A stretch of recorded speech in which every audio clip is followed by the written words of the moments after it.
زبان ہمارے جسم کا ایک ایسا حصہ ہے جو بظاہر انتہائی چھوٹا معلوم ہوتا ہے، مگر حقیقت میں اس کے ایک زبان سے انسان فلاح و کامرانی سے ہمکنار ہو سکتا ہے اور تباہی و بربادی سے بھی دو چار ہو سکتا ہے۔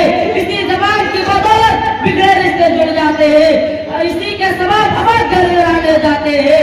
زبان کی اسی اہمیت کے پیش نظر ہمارے شریعت میں اس کی حفاظت پر بڑا زور دیا گیا ہے، یہاں تک کہ زبان سے لام تان کرنے والے کے اوپر قرآن مجید میں اللہ تعالیٰ بربادی اور ویل کا لفظ استعمال کیا ہے، فرمایا وَيْلٌ لِكُلِّ ہُمَزَةٍ لُمَزَةٍ۔ اتنا ہی نہیں، زبان کی عبادت کو نجات سے تعبیر کیا گیا ہے۔ ایک مرتبہ رسول اکرم صلی اللہ علیہ وسلم کے پاس ایک صحابہ آ کر عرض کرنے لگے کہ نجات حاصل کرنے کا کیا طریقہ ہے؟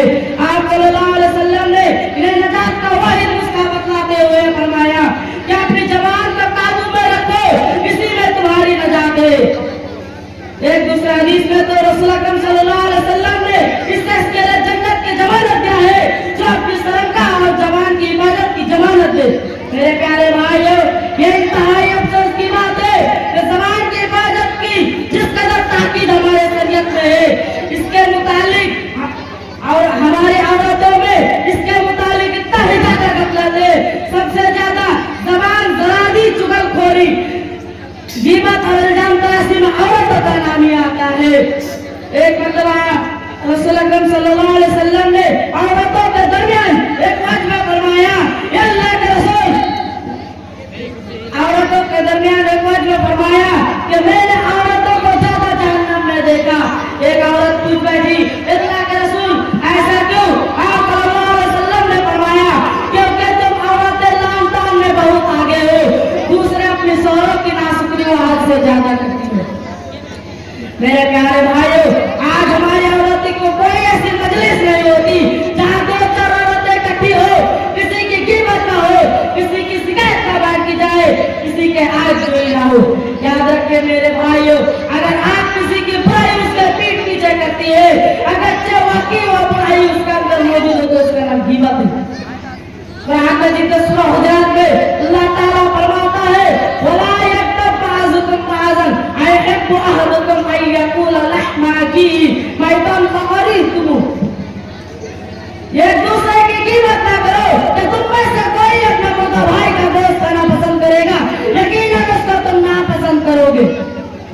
میرے بھائیو، ایک مرتبہ اللہ کے رسول صلی اللہ علیہ وسلم کے سامنے حضرت ابو بکر صدیق رضی اللہ عنہ نے اپنے کسی غلام کو برا بھلا کہہ دیا، اس کے کچھ برائیاں بیان کر دی۔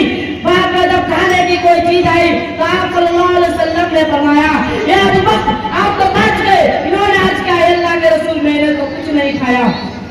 آپ صلی اللہ علیہ وسلم نے فرمایا کیا تم نے اپنے مردہ بھائی کا گوشت نہیں کھایا، اس کی غیبت نہیں کی؟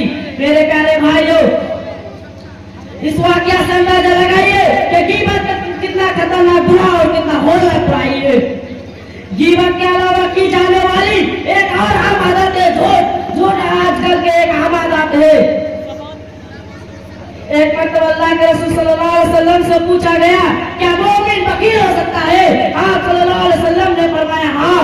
جب پوچھا گیا کیا مومن بزدل ہو سکتا ہے؟ آپ صلی اللہ علیہ وسلم نے فرمایا ہاں۔ پوچھا گیا کیا مومن جھوٹا ہو سکتا ہے؟ آپ صلی اللہ علیہ وسلم نے فرمایا نہیں، مومن جھوٹا نہیں ہو سکتا۔